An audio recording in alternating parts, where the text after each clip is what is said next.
guys, welcome back to Mini Life. I am your host, Mini Mike. Thank you so much for tuning back in. We have a sweet episode all the way from Ireland, Northern Ireland, I believe, with Team Ballylough Classics and Ian. Awesome dude. We talk motorsports, auto testing. We talk how his father worked at BMC, how he got into minis, all of the above. Go give me a follow on Spotify, wherever you get a podcast, Apple, whatever it is. Give me a rating. It'd be very helpful for me. Give me some feedback. Send me an email, theminilife37@gmail. Tell me who you want to be on the podcast. If you want to be on the podcast, follow me on Instagram, minilife.37, and enjoy the show. Thank you very much. All right, we're live. We are here with, and I just learned how to say this, thanks to Ian, Team Ballylough Classics. That's right. Hello. Thanks for being on, Ian, man. This is exciting. This is Mini Life's first international podcast, so applause to that. Woo, Thank you. So it's great to be here. Thanks for the invite. Thank you. Absolutely. No, we've kind of been chit-chatting on, I followed you for, a little while now and been watching your kind of progress, but we never really talked, and I've checked out your YouTube and this and that, and I think after the podcast, we just, you maybe answered one of my questions on a story or something like that, and we just kind of chit-chatted, and then I was like, dang, I want to hear this story. We got a lot to dive into that I'm excited about today. Some motorsport stuff, obviously classic mini based, but what time is it over there? It's 5:30? Half five in the evening here, yeah. 5:30 Americans. Just after the time, Americans, that means 5:30. 5:30. I might have to translate. I think I told somebody, I was like, oh yeah, I'm doing something in Ireland. They're like, is there going to be subtitles? But, hopefully not. Yeah, that's what I said. I hope not. Yeah. Yeah. Well, Ian, thank you for coming on. We'll kind of get into what Team Ballylough Classics is and all of that jazz. But I'm very excited for this. So why don't we kick it off? I think this is always my first question. What got you into minis? What is your earliest memories of classic minis? I think you mentioned before in passing that your dad was into them, or classic cars. Yeah. How did this all start? Right. Well, classic minis in general, any kind of classic cars, going way back to when my dad left school. So he left school in the mid-60s, and his first job was as an apprentice mechanic in a local BMC dealership. So that was in Austin, Morris, MG, so on. So he started off there at 15, and so all kind of went on from there. He got his first mini when he got his driver's license, and so always had minis. And then when he had the garage at home, and I remember my childhood, there was always minis and there's always AMGs, Jaguars and so on, always in our backyard, that he was working on class cars, and he drove them himself, so it kind of just was always been in the blood. Dad did a bit of autocross as well, the mini, we call it autograss over here. And Autograss? Yeah, so autograss, so it's autocross, but all on basically through a field or a quarry. So it's always like dirt and grass. So so it's just always been in the blood. So of course I got my first mini when I was 12. It was 1960 or 1961 Austin 7. So it wasn't even actually technically a mini. It was an Austin 7. We obviously later became the earliest of the Austin minis. It was a non-runner. It was just a car that sat in our drive. Dad handed me a box of tools. There you go, take it apart. That's where it all kind of started from. Wow. So was your dad? What they say. What was that? So just saying, whenever you just get bitten by the bug, and you're never going to get rid of it. So that's for sure. It's in the blood.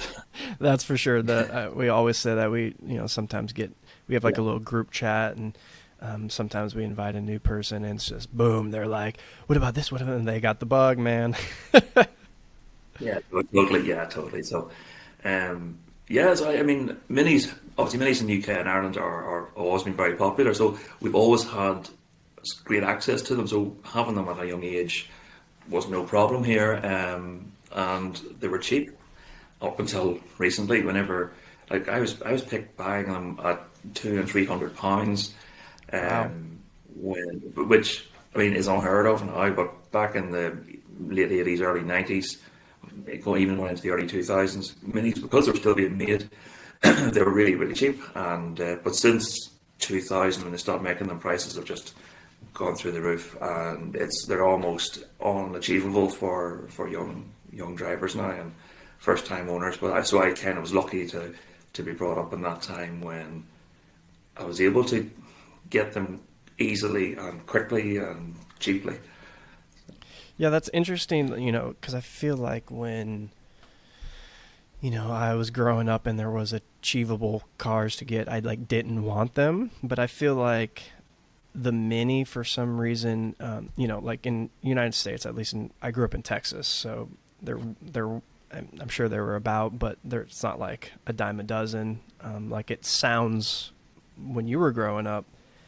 I might have wanted one, but it was the achievable cars. Like I don't want that. I want something like mysterious, and I think that's kind of what drew me to the Mini. So it's interesting that because it was attainable for you guys, that you did want to kind of tinker with it. Is that kind of the thing, or is it you always had the love for the Mini Yeah, because it is quirky in general? yeah. I always had the love for the Mini, and uh, they don't stay standard very long. Um, I got a, I bought a when I went to university. I bought a 4-year-old Mini Tahiti limited edition. It's Tahiti blue. It's got this lovely interior, and it came with 12-inch alloys, as standard. Really lovely finished car. And they only built 500 of them as well. And of course, I had to tinker with it. I had to drop it on 10-inch wheels. I had to Of course, change the interior out, and so you just have to do it. So of course. even yeah, even 80s minis. I think I built a Mini. It's a funny story. I bought a Mini to pass my driving test in when I was so I bought it when I was 16. We did our driving lessons here, our driving test here at 17. So I bought this little creamily yellow Austin Mini 1000, like a light color, almost like a really light custard color. Hmm. I put a mini red hot interior in it. Which was black velour. I painted a black roof on it. Put a set of S reverse wheels on it. I think that was going to be my car for passing my driving test. And yeah, a friend just wanted to buy a Mini, and I said, yeah, why not? I can buy mine, and I made several £100 profit on it. So yeah, why not sell it and go and buy another one? And so yeah, so that was the first.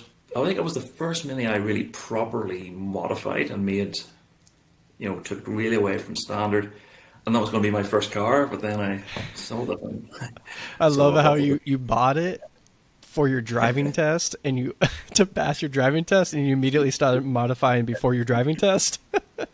exactly, That's yeah, awesome. That's epic. I mean, it's got to be yeah. proper. It's got to So be proper for the driving test, right? yeah, so in the end, I had to do my driving test in my mom's car, but which again, it wasn't too bad. It was a. I don't know if you have them in America. It's a Vauxhall Astra, which I think it's a GM car. It's a Euro General Motors car, a small 5-door hatchback type car, and yeah, so it was that was my first on the road experience. Was in this little Astra, I but don't yeah, think they I made was. Vauxhall here. I could be wrong. They maybe for a short period of time, but I think, like you said, GM, they might have had like a similar one in the United States, but I don't think they ever made Vauxhall. I could be wrong though. I don't know. I literally pretty much only know anything Sure. about minis. So yeah, and then so that's how I fell in with the Traveller, because I was looking a replacement car for this little yellow Mini that I sold, stupidly sold. But then the Traveller just fell into my lap, to be honest. Your current one? By pure My current one, yeah. So I got it Wow. in would have been, it was 17, 18. I think it was Oh 18 when wow, I you've got it. had it that long. Yeah, yeah, yeah. So the story about that one really was a friend of ours had a Mark One Volkswagen Scirocco that got into an accident. He wanted us to put it away somewhere until he had time to fix it. Said to his cousin, who had this big shed, that here, I don't want to store the Volkswagen. He says, yeah, no problem, but I don't have much room. I need to get rid of something. So, of course, the friend of the family, he says, what have you got? He rhymed off a long list of vehicles, and Mini was in the middle of the list. He says, oh, yeah, I know somebody might buy that Mini. So, phone call later, Ian, do you want to buy a classic Mini? I says, yeah, of course. When I didn't expect anything at all other than maybe I thought maybe an 80s or early 90s Mini. Nothing terribly exciting. Opens the barn doors, and I can see it. It's almond green. Also, it's an old one. And then if we pulled back the covers off it, I can see the external door hinges and slide Oh, let's windows. Oh yeah, it's a go. really old one. And as I pulled it back even further, then I saw the woodwork in the back. I thought, oh, well, I've never ever seen one in my life before. I have to have it. So Wow. yeah, a pure lucky find. So it And that was was, when you were yeah. Well, 17. I was saying I was 17, I think. Yeah, yeah. Wow, that's 17, awesome. 17, 18. That's So cool. That's always a yeah, great find when it's like you don't kind of really know. And I've spoke about this before with my Cooper S I got, and it was like, could this be fake? I clearly knew it had external hinges, but then you kind of keep digging. It's yeah, like, you get more excited as it goes. That's awesome. So was that one yeah. running and driving when you Yeah. got it, or? No, no, no. It was a total barn find. It had been off the road. I think that we have what we call tax discs in the windscreen here. Yep, So yep. just a proof of roadworthiness. And the car's tax for the road. So the last tax disc was still in the windscreen. It was 1978. So the car had been off the road 20 years, and was seized. We actually had quite a bit of bother actually getting it out of the barn. Just again, a friend of my dad's at a breakdown service, and I actually physically towed the car out with the lorry. All four wheels were seized, so it was completely seized. Um, so it was an 850. It had standard 848 still in it, but rock hard. It wasn't going to turn. So, but the body was pretty good. There's very little rot on the car as it had been in this dry store for 20 years. Mm. So it had a little bit of welding to be done, a few patches, but the wood was all rotten. So I had to replace all of the wood on the back of it, and I basically just a rub down and a respray. So it was very very little bodywork required. Um, and again, because minis were so commonplace, I just bought another mini for the donor. So I bought a 1984 Mini City, so it was 998, and I used the entire running gear from the 998 84 Mini into the Traveller, switch gear, steering column, everything, and that was my go-to car for years. It stayed like that for a long time before I got the need to start modifying it. So yeah, so it's slowly evolved to what it is today on what you see on my Instagram. So So it's just been an evolution. you flopped a 998 you said into it Yeah, so it was a 998. Yeah, so it was 998 A plus from the Mini motor, City you said. yeah. So that gave it the rod change into gear change, the put and stare magic wand Right, right. that it originally. So yeah, I got a much more drivable, daily driver, classic Mini. So yeah, and I dailied it for maybe 3 or 4 years. That was my daily car, wind, rain, hail, or snow. So Really? What is it? I can't yes, imagine dailying a Mini. I mean, I live in California, so it's, you know, busy freeways and stuff like that. I drive my car a lot and I've taken on road trips, but what's it like dailying a Mini in Ireland, like in your parts? Or is it's Ballylough is Ballylough your like town, or is that just the area, or yeah, what? it's the area. Yes, the area. So Okay. yeah, our local town. It's a town called Banbridge, Yeah. but it's a small country town. Hmm. yeah, driving here is fine. It's not. We don't have big traffic.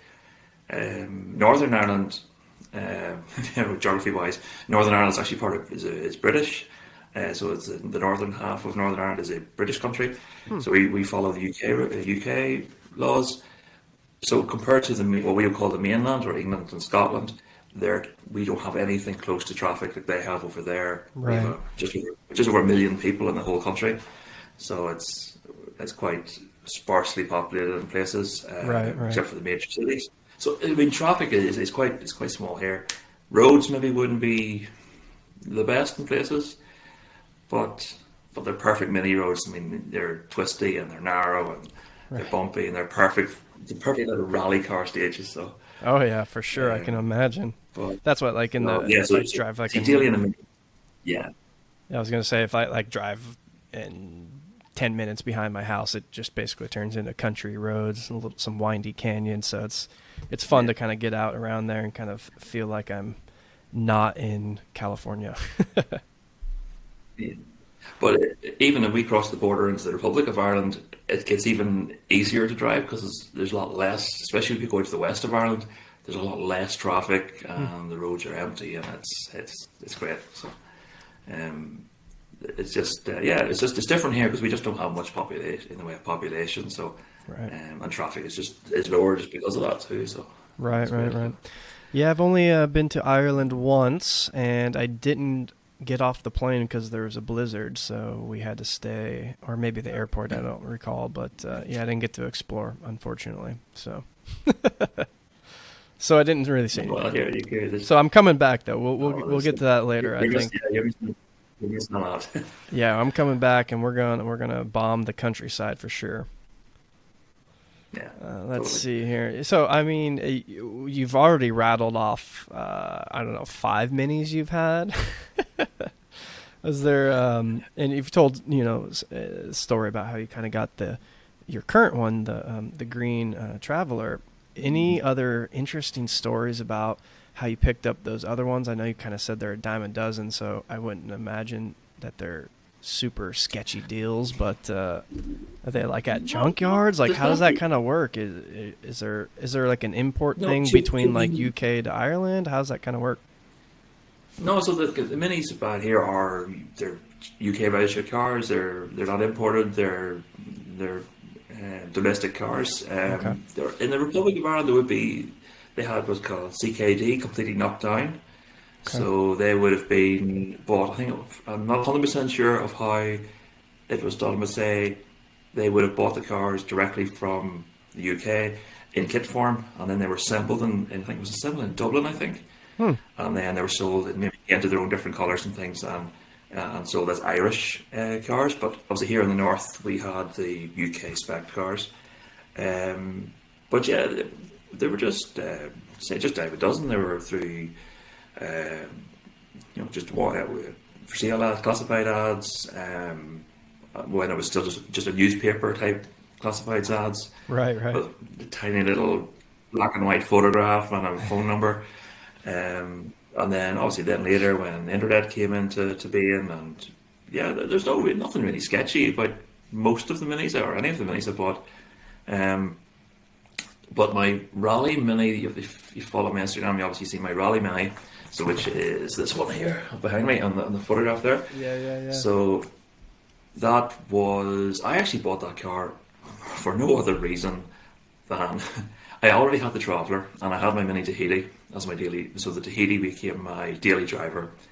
I was offered the beige Mini, and it just was too good a deal to miss, and I just thought I have to buy it. So I ended up with three Minis, and I didn't really know what to do with it. And I thought, well, I'll daily it because it was a 17,000 mile car from new. Had been an accident and repairable car, so it had an insurance claim on it and had been repaired. I think it was a wing and a front panel got damaged, and a rear end. I think she rear ended the car in front of her or something like this. And yeah, it was repaired. I bought it off the guy who fixed the car, and it was perfectly running, sounding car again. He repainted it the same colour. and it just was too good of an opportunity to miss. It was too nice a car to pass off. So yeah, so I bought it, and that became my daily driver until it Naturally. started until it naturally started to show its age. I thought, right, I want to repaint the car, and so start repainting the car. I'll paint the roof. So I painted the roof green, British Racing green, just because I thought maybe it was kind of like your grandfather's spec car. It was beige with a brown interior. Yeah, yeah. It was all grey bumper. It wasn't for early 20 something guy. It wasn't cool. So I decided to pimp it a little bit. Dropped on the 10-inch wheels, on the Cooper S discs, changed all the grey bumpers to chrome, and did all the bright work. But then I never intended to make it a rally car. It was more just I decided, I'll put a back cage in it. And I put the back cage in. I ripped the headcloth when I was putting the cage in. So, okay, headcloth comes down, and it just evolved. So, the headcloth's down. I'll put the full cage in it. I'll put some bucket seats in it. I'll put rally harnesses in it, and it just evolved into a rally car. And then I decided to take up auto testing, and auto tested the Rally Mini, and do some retrospective club events and things with it. And like everything I seem to end up with minis, it just evolves into something else. I never intend to do that, but that's just the way it became. Let's Yeah. backtrack really quick, and then I want to get into the auto testing and explain to a lot of people because I didn't know what it was called until I spoke to you. So I kind of did a little dive, and I was watching your videos and other videos on YouTube's, but the YouTubes. I want to jump back a little bit. You mentioned your father. I think you said he was an apprentice at the BMC, or did he work there for a Yeah. long period of time? Yeah, he worked there over 20 years. So he started off as an apprentice mechanic, and he worked his way through the garage. I'm not actually sure if he ever became foreman or anything, but he worked his way through, and he was one of their senior mechanics. He would have gone on all of the courses that they had for whatever type of car they were bringing out. And then he eventually became Jaguar specialist with them. So he was working on Jaguar XJSs and XJ6s and Daimler Sovereigns and E-types and things like that. So, but in between times, he also worked at home, and in his own home garage for class. So he had a very regular client who he bought and sold TR7s and MG midgets and MGBs. So we would have always had quite a few of them in our yard as well. So this guy would have bought a TR7, brought it to dad. Dad would have done whatever he needed to do to make the car go through its MOT, which was how do you call it? It's like a roadworthiness test Right, that we right. have over here. And then this guy would then sell the cars on. Usually, I think over to England. I think he sold most of them. So we had this constant run of BMC cars, British Leyland cars, going through our garage. So yeah, Dad was a mechanic for 20 something years, 30 years. And Is that then he began working in the MOT centres, which was the roadworthiness testing okay? centres, as an example. And so and it always worked at cars. It was back, and then it became a hobby. And it kind of rubbed off on you, and that's where you got Yeah. into tinkering and modifying. Was your dad into modifying, or just kind of general Oh yeah. maintenance, or he was into getting, Oh or yeah. Yeah. was it just a job for him? He wanted to. No, he liked Dad likes his speed. Dad likes his modifying as well. Like he originally bought I think from the stories told me he had I think it was a 66 or 67 Mini Morris Mini 850, and he tuned it to the David Vizard tuning book. Of course. So he had, I think, it's MG 1100 head and the twin inch and quarter carbs. That had the cam out of this and had the crank out of that, and that my dad did list off everything he did to this car. But it still had the big magic wand, pudding stirrer, Yeah. gear shifter in it, the big sloppy, we'll find second gear somewhere type thing. But he says it was the way it was tuned, he could take a 1275 Cooper S off the line, and Wow. it could hold his gear longer. So they were changing into second, and he was still in first. Wow. But once he got to about 45 miles an hour, then the Cooper S passed Yeah, him. passed So, him. but That was probably the then, first edition Vizard book too back then. yeah, more than likely. And he painted it Chrysler color. He painted Chrysler turquoise. And I think he made his own wheel arches, his own fender flares. Wow. Um, I think he maybe took a motorcycle ones and cut them, the alloy ones, cut them Oh, down the cool. center and Interesting. bonded them onto the car, and he did well, he didn't use Cooper S brakes. He still run them on drum brakes. But actually, this is an interesting story. So, my dad was telling me. So the son of the garage owner went to the NEC Motor Show in Birmingham when Dunlop released the LP 918 alloy steel wheels. Yeah. So this was a brand new Dunlop wheel, just new to the market. I don't know what year it was. It must have been 66 or 67. Yeah. And so this guy, he bought 3 sets of them, brought them back to Northern Ireland, and sold a set to my dad, kept a set himself, and he sold the set to one of the other guys in the garage. And Dad fitted tires to them that day, and fitted them to his car that night. So kind of my dad's claim to fame, he has the very first set of Cooper S reverse wheels in Ireland. That is. So Does he still have? Do you guys still I have don't that? know. Is it in the family No, still? Oh man, that's a cool story though. no, Wow, that's no. amazing. No, That's one of my favorite wheels. this is all speculation, but we're taking that one.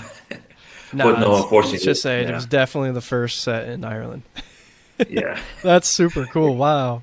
Well, fortunately, that Mini, he did write that Mini off in an accident. I think he hit a tree. Ooh. Mini burst open. He went up the road on his back. But that car was toast. So Wow. Wow. yeah, I'd love to build a replica someday. So Dad still has it all up here, exactly what his car looked like, and I'd love to build a replica one day. But That'd be fun. we'll see. That'd be a lot of fun. Very cool. Yeah. Well, so let's kind of get into. So your dad had it in his blood, passed it on to you. The need for speed, if you will. Let's talk about what got you into motorsport. I know you said you started autocrossing or autograssing, perhaps. Is that what it would be called? Yeah, yeah. I think I've seen Auto that. testing. Yeah, auto testing. Yeah, and I think I've seen like what you're talking about in as terms of autocross. It's like in a field more so than Yeah, like yeah, here in the United yeah, States. It's typically in a parking lot. And if we were in a field, it's like rally. um, yeah. so what came first? It came the autocrossing, or Well, first of all, it was marshalling. First of all, because the local mini club that I was a member of, which is Minis in Northern Ireland, yeah, which MINI is Minis in Northern Ireland. mm, We were a UK Motorsport Association affiliated club, so they would host a rally themselves, which was just a road rally. It was an open road navigation rally.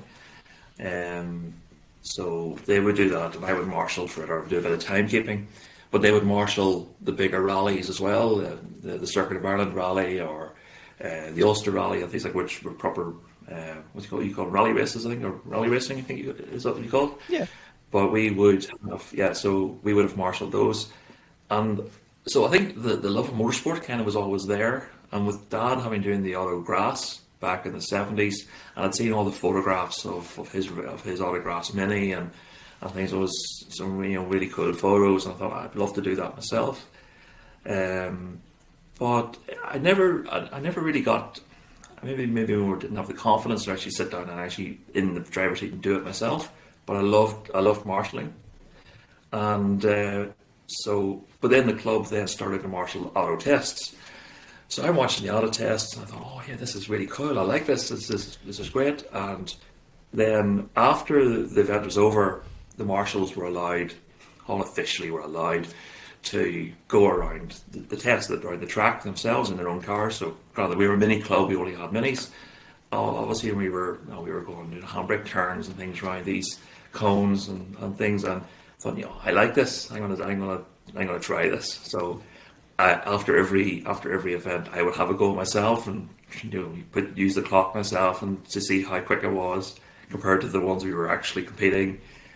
And I would do that. I did this for a couple of years and said, right, Before you I'm get going to do too that. further, let's backtrack and explain what auto testing is because I didn't know what it is. Yeah. I don't think So, we have it in America, but I think people, once you explain it, have probably seen it on social media because if you follow minis, you've probably seen a clip like on Instagram or something of it.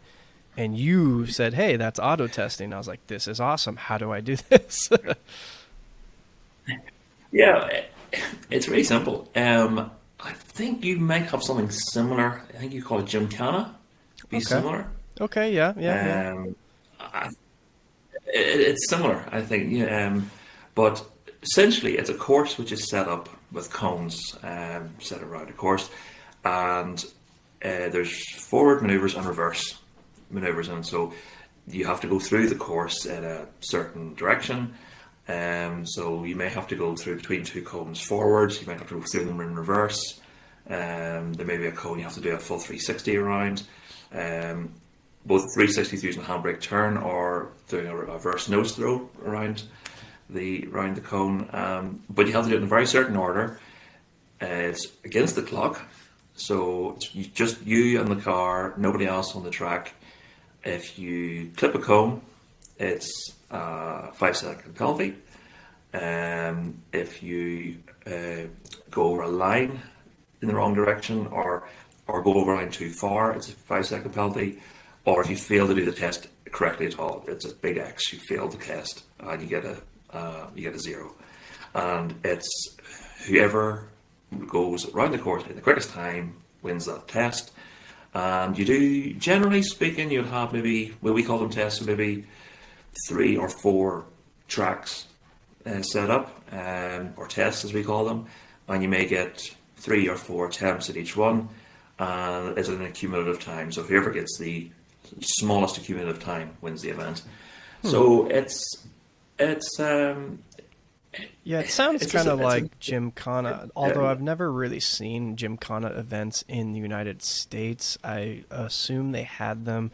And then, obviously everyone knows Ken Block kind of made that Gymkhana yeah. very popular, rest in peace, Ken Block. But, I think that's really what popularized it. So it kind of seems like when watching it on your YouTube and other avenues, it did seem very similar to kind of autocross in the sense that there's cones and it's Yeah. timed and there's you get 3 attempts or whatever it is, but it's wild. Correct me if I'm wrong. I was researching it, and it seems that the smaller wheelbase cars do better, and that's why Mini is very popular with it because Yeah. you can just basically whip that shit around real quick around these cones. And so you started this. So, You were marshalling on it, or so I started marshalling, yeah. So, just starting, literally just marshalling, just saying, oh, he clipped that cone, and you read, oh, yeah, 5 second penalty to that driver, and put the cone back, and you usually there's usually 4 or 5 marshals per test, so you had your own little maneuver that you had to marshal. So it's every area is known as a maneuver. So whether that particular set of cones is a reverse through it, or a drive through it, or you have to do a handbrake turn around it, or a nose throw around it, and yes, you go in this direction, not this direction. And so I'm focused on this one bit. I don't worry about what's going on around there. It's just this bit. And then you have the timekeepers. So then I moved on to timekeeping as well, and that's literally just a stop clock. Just go, stop. So yeah, I mean, it's really, really simple. It's proper grassroots motorsport. Ireland would be the most popular for it. It originated in Ireland. I think maybe more so here in the north than in the Republic. And from what I understand from it, it began. It used to be called driving tests. So it began, I think, maybe after the war, maybe when more, people were, maybe somehow come back from the war and they needed something to do, or things to, and maybe they started up with a little car club or something, and they would have just set up a test at a T junction or a crossroads just in some quiet road. and it was known as a driving test. So they would just gone around in a certain order. At this stage, probably all forward. Maybe have like a cigarette box on cigarette packet on the ground, and you had to stop your front left wheel on the cigarette packet, or That's these are proper epic. driving tests. Like our club used to do them as well, where say you're at a particular test, they would draw a vertical line on the top of your tire, and they want you to do one full revolution of the tire, and to see who can get the vertical line back around vertical again, and when the closest. And it's more driving skills. I think would probably be Right. the best Yeah, very best way of putting it. technical. Yeah, technical. Yeah, so it kind of stemmed from that, and then auto testing just got a little bit quicker, a little bit quicker, a little bit Hmm. quicker. So it became a proper motorsport, and we have championships for it, and things, um, but it's really grew in popularity. It still wouldn't be as popular a sport as say rallying would be or hill climbing would be, but it's getting more and more popular. And it's got to the point now where we have an international event where it's held in England every year, where there's teams from England, Scotland, Wales, Northern Ireland, and the Republic of Ireland, and we all compete against each other. And I think in the 65 times it is ran, 65 years it's ran, Northern Wow. Ireland has won it like 40 times or something, Wow. Wow. uh, 35 or 40 times. So like Northern Ireland is kind of the home of auto testing. Like Paddy Hopkirk, as everybody in minis will know, he's from Northern Ireland, was from Northern Ireland, and he would have been the mainstay of. He would have started his motorsport career in driving tests, which then Wow. became auto testing, And um, that's why and he then became obviously he Paddy went on to Hopkirk. greater things, rally and Wow. That's where that yeah. So that handbrake turn came from, huh? yeah, yeah. That's So I amazing. think if you even yeah, if you look on YouTube, I think it's like Paddy Hopkirk handbrake turn. You can actually, it's a I, really old Pathé, I think British there is a Pathé video video of of him him. like teaching it, right? Yeah, there is. Yeah, yeah. So basically, what he's doing there, that is auto testing. So That's it's fantastic. yeah, So yeah, once you told me about that, I was like, oh, this is so mm, cool. And so you started competing then in your cream mini, correct? yeah, in the little cream mini. Yeah. So I did club events, just the little club events, nothing terribly exciting, nothing, and they were fairly simple tests, nothing too taxing. And then I said, I'm gonna have a go at the championship. I thought I'm liking this. I'm getting the feel of the car, and I mean it. If I watch back my old videos, I was terrible at them, and you can really see, especially when you're doing a change of maneuver. So when you're going from forward, you handbrake turn the car, and then if you do a section in reverse, excuse me, you can watch my videos back. It was handbrake turn, car was dead stopped, get into reverse, and then reverse, and you kind of can watch. I find it interesting to watch my old videos back, and you can see learning your more and more your car skills and being able to do that seamless from forward into reverse maneuver without crunching the gears, and it Yeah, I gives you can't some really imagine it. it was great car control, and I enjoyed doing that. So I thought, I'm good enough. I can do the championship. So yeah, so I did the 2017 championship, Northern Ireland Championship, and thought, yeah, I was sitting on my first sign on my first event, and they hand you the test, and I thought, oh, I have no idea where I'm going. It was just a whole other level, and it's wow, I'm out of my comfort zone here. And is there a And navigator in the car? I think I saw. no, no, I swear I well, saw. yes, there depends on the event. Okay. There's a class called production class, so that would be where you have a passenger, Okay. and Okay. I so was gonna say it's I a thought I certain saw that. class. Yeah, there's a particular class which is it's called production class. Okay. Um, but no, for me I was on my own. I was in the road going class, in my mini, and yeah, it was a whole other level and of technical testing, and but yeah, I found the Mini was a good car for it. I was up against, in my class, I was up against much faster cars, but not as nimble.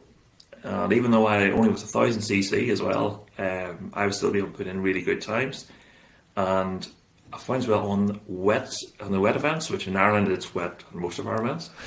Um, I find I was able to get the power down because only a little thousand. I wasn't spinning the wheels, but these guys with their 1293s and their 1380s were just spinning up their tires and going nowhere, and I was pulling away. But on the dry events, oh, I was behind them. But it was fun. No, it was fun. I'm happy where I came. I came third in class. Wow. I came 12th overall. It was a great year. Really enjoyed that. But unfortunately, life has dealt a few cards. Where since then I was married, moved house, COVID hit, had a son. So kind of all that just kind of got set on the back burner for a little while. But yeah, I'll be Understandable. back. Understandable. Yeah, Well, yeah, that's I'll be back. yeah, of course. It's things are kind of picking up now, at least here in the United States, Yeah, and so yeah. hopefully So your child's getting a little bit older, less work. Take him along with you as a co-pilot or something yeah. like that. I'll give him It, the wheel brace, and he can change the wheels for me, and he can there you fill go. up petrol. So Yeah, I'm that's the interested plan. about the modifications that are needed because the one that most people have probably seen is that guy whipping around. It's like a cut down mini, and Yeah, you were yeah, saying that sometimes it only has a first and a reverse. Um, yeah. yeah, let's get into that. That's So super interesting. yeah, so now that is a class I would love to get into that class. So like I said, I was in the road going class. I had a full car, all metal, and I had a roll cage because I did retrospective rally in the car as well, navigation rallies. So I had a big, stiff, heavy car compared to these guys, and they're known as specials. So it's basically just a mini cut down with a roll hoop on it. Um, the rear subframes tend to be welded into the shell. They might have a brace across, a strut brace between them, welded in, so really, really rigid at the back. Um, Are they they fiberglass? They tend to look run. like they're fiberglass. Well, no, they're actually all steel, and it's all mini still there. Apart from the bulkhead back is all the mini Yeah, floor is still there. The front mini bulkhead is still there. The windscreen surround that's all still there. The back is the little curved back. yeah. That's still steel. It's got a steel cage. Oh, The front end, the bonnet and the wings, they'll be fiberglass or carbon fiber. A lot of them are using now okay. as well. But the big modifications is under the bonnet. Most of them, if they're still running an A series, they're running 1380s, 1430s. Wow. For the most part, they tend to run them on maybe 13-inch wheels, sometimes 14-inch wheels off Yeah, I noticed Morris. that. Yeah, but then there's also the other guys who maybe would run alternative engines, maybe not VTEC, but a lot of them would use a Vauxhall engine. So it's like an 8 valve Vauxhall Nova engine. Again, it's just a small German hatchback. Some of them maybe would use Nissan Micra, like was it the K11 Nissan Micra running gear. That's Nissan for There's you one guy I do Americans. know, Nissan, yeah. And there's one guy in the championship this year, and I think he's running a Toyota Yaris running gear as well. So it's a T Sport Toyota as well. So and they're all running 14-inch wheels, running big brakes. What's the point of that? Because But at it the back, seems like they do the big wheels up front, and then sometimes they do a 10-inch wheel out back. Is that just for they the? still use the 10-inch wheel. Yeah, still use the 10-inch wheel at the back, maybe with 45 pounds of pressure, so the car will flex around really easily. They're literally just running on a spinning top. Using the big wheels, obviously, to get the power down. Okay, And I think okay, most of them, that makes most of them are sense. running with yeah, most of them running with electric power steering as well. So really light Mm, steering. Like, again, you get twist, and usually you use a little knob. They usually maybe for disabled drivers or truckers, and I would use the little knob and steering wheel, right, so you right. can get really get a good look around. They're fun. I'd love to build one. I'd love to build one. Yeah, So those just look insane. So, what do they do? They just build a custom gearbox that has a first and reverse. Is it like a sequential type of thing, or is it? yeah, yeah. Yeah, that's No, it's still usually. Yeah, still using straight cut gear, so maybe straight cut first, and obviously the reverse is straight cut anyway. They just take the center gears out and they just have a shaft between them, Hmm. first to reverse. Uh, Yeah, and a lot of them take the gate away as well, so there's no gate into reverse yeah, I as was well. just gonna So say it's no for like lifting off you the. running Yeah, your cream one, like you would have to make sure you're in yeah, reverse. Like lifting that's both. yeah, Yeah, that's so that takes a little yeah. bit No, no, longer. yeah, there was times I pulled a second gear and then stall, and yeah, you get used to it. It's just something you got used to. Right. Especially when you're under pressure, Oh that yeah. you say, I'm not going to get competitive. I said, I'm never going to get competitive. But whenever you're seeing the other guy's times, like, oh, here he's point 0.1 of a second quicker than me, I have to beat him. So Yeah. yeah, when the red mist comes down, yeah, you can easily miss a gear.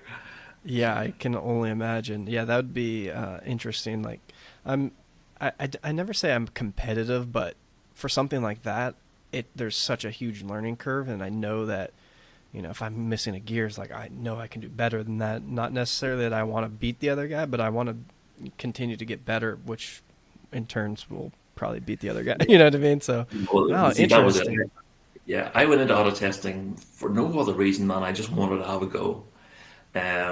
I never intend, so as I said, everything in my mini life just evolved, like I said. So I never intended to do championship. I never intended to do it competitively at all. I just wanted to be that little bit better. I want to be a little bit better. I want to be a little bit quicker. And then all of a sudden, I want to beat that guy. And it just snowballed. Of course, So naturally. yeah, yeah, you can, and it is relatively cheap motorsport. I say relatively. It's as expensive as you want it to be. Yeah. Depends if There you're is, hacking up your mini into the special, right? yeah. I mean, like we don't use any safety equipment. We don't have helmets. We don't have race overalls. We don't have to wear seatbelts.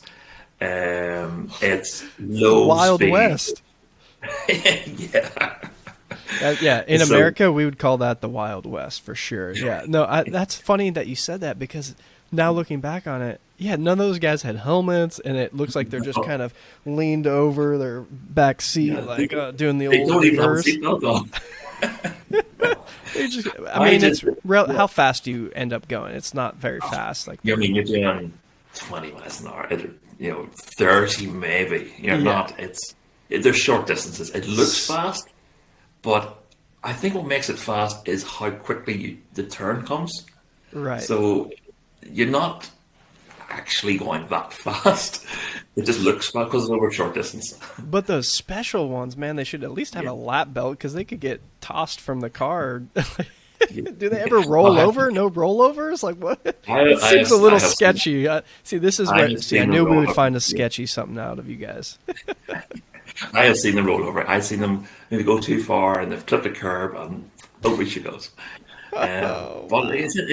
but like I said, it's relatively slow, so it kind of you can see it happening in slow motion, and no, I've never seen anybody get hurt on dollar testing.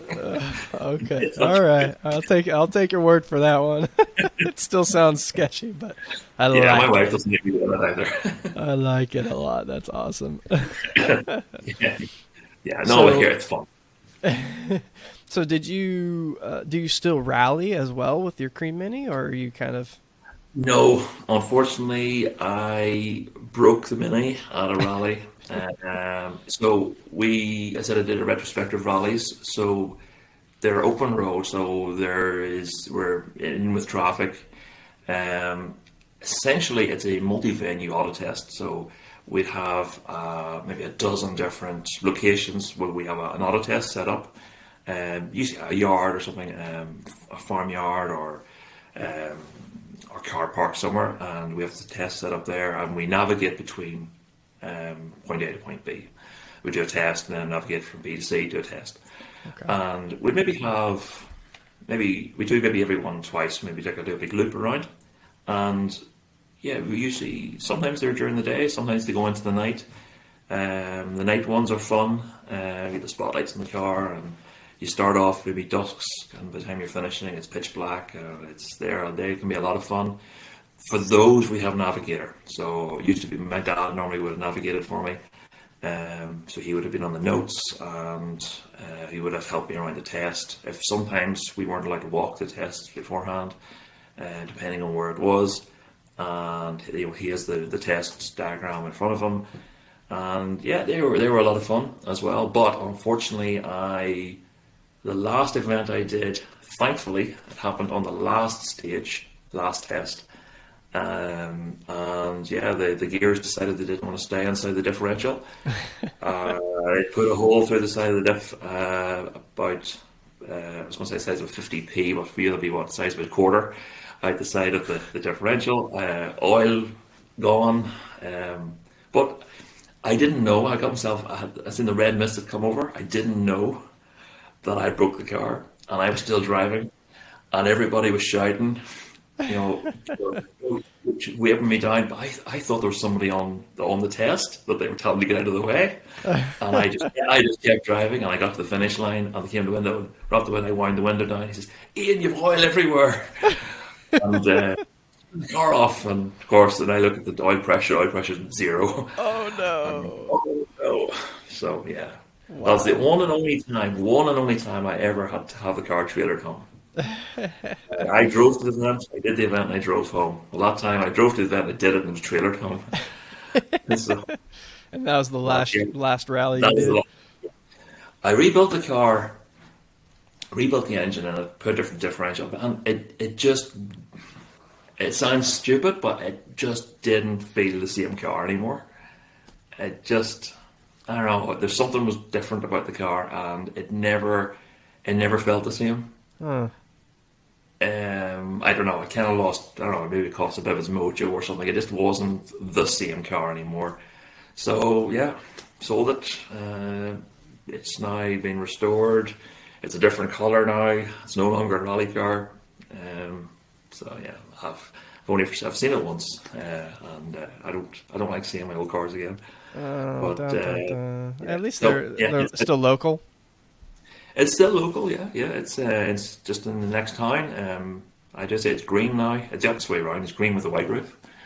Okay, nice. But yeah, it's. I said it just wasn't the same car. I lost. I don't know. I lost the feeling for it and sold it. So yeah, there'll be a new project sometime. I don't know when, but there'll be a new project build a new car. So yeah, They come and go, and sounds like there's plenty over there. So yeah. Some people have said to me I should use the Traveller, but no. no. Yeah. I know I have the big engine in it now. I have the Cooper S engine in it now, but no, it's quick enough to do the events. But I'm not going to. I feel like it's too sentimental to Yeah, not go totally. through that. Yeah. No, especially after. I suppose we haven't even touched on the Traveller a bit, but I've spent too much effort getting the Traveller to the vision I have to go and wreck it. So Yeah. I have had this vision for what I wanted the Traveller to look like, and it's there. And Yeah, I love your Traveller. It's you- amazing. yeah, for using it in auto testing, and would be great to use it. It's got the power, everything's there, but I just couldn't do it. I just can't do it. I wouldn't either. It's too clean. I mean, I drive it, but I wouldn't thrash it that hard. That's Yeah, that's a little something. yeah, yeah. I've put the big engine into it. It doesn't get used as potential. It's there, the power's there when I need it, but I don't hoon it. It does get a bit of a we call it a B road bash, and Exactly. we would take it. Yeah, I would take it for a good run. But I just Yeah, I that's just a B. can't That's a B road basher for sure. It's like clean, but it's not like show quality. You could still drive it, but it's not like it's not a race car. I think personally, that's No. I don't know. I like to drive my cars hard, but Yeah, it's funny. The engine actually was destined for my Rally Mini. oh, It was meant to be put into the Rally Mini, but when I had the engine built, I took a Traveller to get some body work done. I needed a new front wing and a new front panel and a couple of little patches because at the stage it had kind of it started to show its age and needed properly restored. So I got the usual panels changed on it, and yeah, typically when you go to Tay in Japan, of course, the engine has to come out, of course. And I was sitting there with this hole, I'm thinking, should I put the engine, should I put the 1,000 back in again? But then I have this 1275 Cooper S sitting under the bench, and thought, no, I'll put the 1275 in. Yeah, So, yeah. yeah. But Well, yeah, and then of course I can't leave it standard either, so it's now yeah, 12 I get you. degrees. We all understand that's listening to this Yeah, podcast right now. At least I would assume we get the bug, right? We already talked about it. You got the bug. You can't leave it alone. yeah. Ian, So see, that, I want to get into yeah, the Paddy Probe here. yeah, Are you yeah. familiar? You're Fire familiar? away. Paddy Oh yeah, Probe. I've watched all so far. Yeah, fire away. Paddy Probe. For those that are new here, the Paddy Probe. We can rapid fire these. You can elaborate on them. Typically, we end up elaborating because we can't shut our mouths up. But so Ian, in no particular order, what is your favorite mini variant? Well, yeah, I probably have it. The Traveller. Anything with a long wheelbase. Yeah, the Traveller was always the one I didn't know the most about. So when I found it, it had to be bought. Just loved the long wheelbase minis ever since. Yeah. But I would love a van. I would love a pickup, but I'm too tall. I'm six foot You got three. to put the I seat just back. I'm just too small. Yeah, I just can't get the seat back far enough. I need to cut the bulkhead out. So yeah, next best thing will be a van. But yeah, love my Traveller. Yeah, Yeah, I feel love my like that's best. a hard question because I love obviously the classic mini saloon look, but there's so many cool variants. That's a tough question for sure. Yeah, This is a but good if question if for. it was Go for it. yeah yeah, I was gonna say if I had to choose the mini saloon, it would have to be a Mark One. Even on the Mark Two, still sliding windows, door hinges, it's the dinky little lights on the saloons. So I think any Mini up to 1967 Yep. for me is the ultimate. Yeah. Good choice. Good choice. There's a good question for you. How many minis have you owned, and how many do you currently own? Okay, I'll answer the second bit first. I only have the one at the minute. Okay. So just the Traveller at the minute. At any one time, the most I've had, I think, was five. I think 4 or 5 at one time. But overall, I'm not sure. 20 something. Wow. I was gonna say you probably named 10. So. Uh, I think it must be nearly 20 minis. I Wow. think. I think. I don't actually 100% know. A Nice. lot. A That's lot. your homework. You gotta go and figure out and Yeah. see if you can post a picture of every one on Instagram later. Oh, unfortunately, I don't have photos of them all, but I do have the list somewhere. It's on my phone. I think I've. Yeah, it's in the high teens anyway. Yeah. All right. Let's see here. Since you have a Traveler, what's the weirdest or biggest thing you've ever hauled in it? Um, Nothing terribly weird. I have used it for a dump run a few times. So, had the seats folded down and it's stuffed full of rubbish for the dump. Um, yeah, I've gone to the hardware places with it. With B&Q, it's called here. I think it's the same as Home Depot for use. Okay. Just getting stuff for the house and things like that. Yeah, nothing terribly weird. Especially over COVID, it was my essential travel car. So if I had to go to get essential supplies, I took a Traveller. So yeah, Perfect. nothing terribly exciting. Good idea. I love it. What's your favorite mini modification? Either present that you currently have done or something that you plan on doing. That's a good question. I think, well, going with the CAD gear shifter. So I went with the CAD internal gear linkage. I love it. It was not an easy modification to get totally set up. and so that you could select all the gears. But once it's in, I love it, and it rises the gear selector a little higher, and it puts it in a nicer position. Um, Either that or 10-inch wheel conversion. Any Mini I've ever had has always been on 10-inch wheels at some point. So I can't.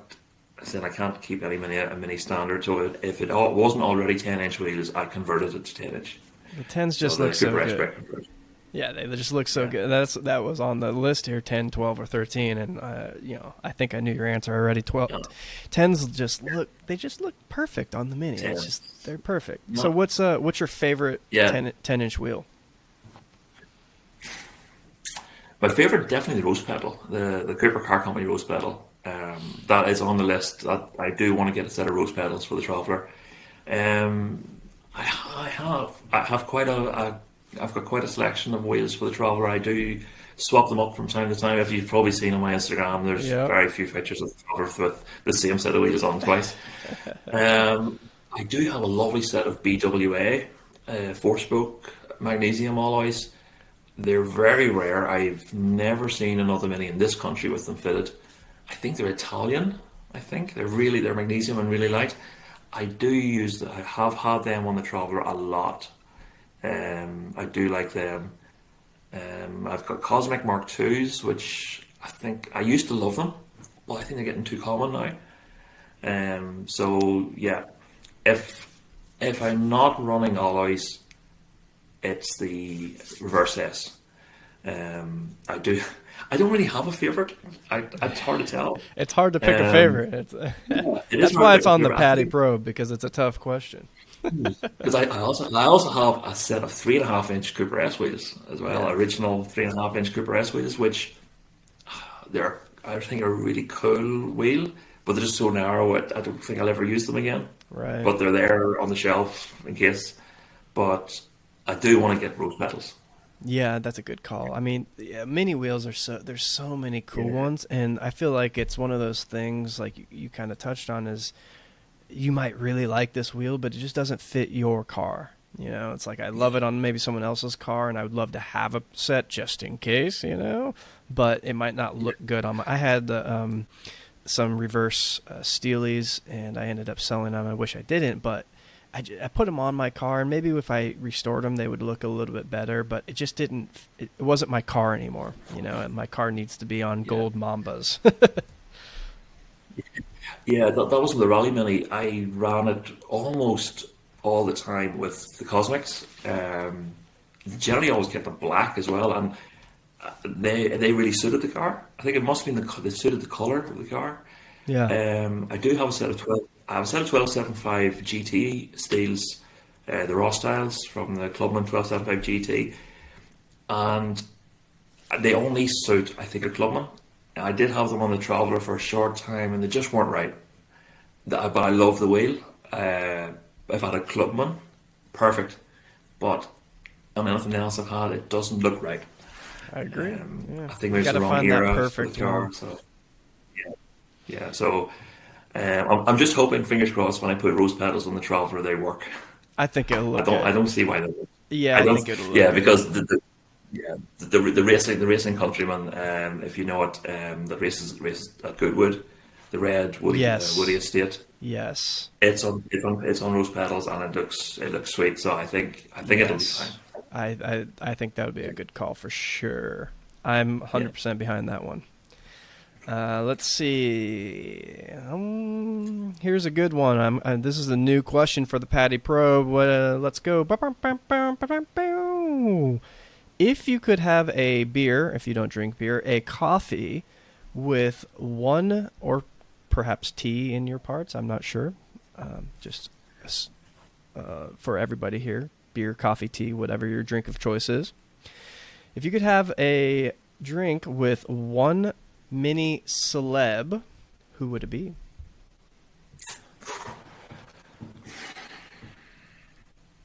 Actually, Ronald Waltman. If maybe not everybody knows Ronald Waltman, I have had a coffee with Paddy Hopkirk. What? So yeah, it's So I've been there and done that. So I'll come back to that one. But Ronald Walton, so obviously Ronald was another works driver from the 60s. I have met him on a couple of occasions. I've had a good chat with him. I think he would have a lot of stories to tell over a cup of coffee. Wow, that's Yeah, super cool. yeah, So is that's still attainable? He's still around with us? yeah. Yes, he is. Yeah, Is he from I Northern met Ireland? him. No, Ronald is from Norway, Finland. Sorry, he's from Finland. Oh, Yeah, gotcha. he's one of the flying Finns of the There you go. 60s. Oh, gotcha, gotcha, Yeah, gotcha. Okay, yeah. okay. Wow, very So cool. yeah, I think he was known as the racing professor. I think they call him because he was very strategic in the way he did his rallies. Right, right. So he wasn't the fastest. He was the most. He was the biggest strategist. If that's the right word Yeah, yeah, yeah. for a minute. So yeah. Well, So awesome. yeah, when I met him, we had he was at an event we had over here called Join the Legends, which the local car club Monies in Northern Ireland arranged. Uh-huh. So we had a mini only rally, target rally, and we actually went around some areas of where the Game of Thrones was filmed and things. So kind of a Very Game of cool. Thrones country. And we called it. It was called Join the Legends. So we had Paddy Hopkirk, Ronald Alton, and who were the other ones? I've forgotten who the other ones were. And yeah, so I met him at a local mini dealership, and we had a great chat. He was full of stories, so he would be. I would love to have a coffee with Ronald Wilson. Yeah, That'd be awesome. That sounds for cool. I sure. love it. For sure. Yeah. Ian, I appreciate you being on here. We didn't get to touch too much on your YouTube channel, but tell everybody where to find you, and Yeah. if you have anything else cooking coming up. I know that you got a Metro project. I think you're working on. Yeah. Is it a That's Metro, true. Yeah. right? Yeah. Yeah. That's right. That's true. So yeah, YouTube is Team Ballylough Classics. Um, there's quite a selection of stuff on there. It started off as just somewhere to store my auto testing videos. Then there's how I'm me modifying my Traveller from well, not totally standard to Cooper S. Yeah, there's show reviews on it. There's walkarounds of viewers drives cars. Yeah, some interesting stuff on there. Plus, yeah, the budget metro project, which my dad and I are currently working on. Just literally this morning, just filming episode 3 for that. So yeah, it's an interesting one. So yeah, there's YouTube. So make sure you like and subscribe all that, and or else on my Instagram. Yeah, I keep more. Maybe more busy on Instagram, which is again Team Ballylough Classics. Perfect. And I'll throw everything in the show I think notes it's too, important. for us Americans not knowing how to spell Ballylock. Yeah, it's if you're not from Ireland, it's going to get spelled wrong. The guys at Stevenson Motor Co had it was very interesting. 'Cause they did a video on well, I can't remember what it's called. So it's mini. I think it's mini drivers are so lucky or something. It's called. They had a little snippet at the end of the video showing seeing different people's videos, and they showed some of mine, and it was entertaining to listen to How them they try to said it. pronounce mine. Perfect. Ballylough. Yeah. So yeah, it's fun. That's awesome, guys. Go follow Ian. He's got some awesome content, and like that, the Metro project coming up looks super cool. His Traveler is fantastic, and go check out those auto testing videos. I really enjoyed watching those. So I appreciate it, Ian. Thank you for coming on, and we'll see you guys on the Thank next you for having one. me.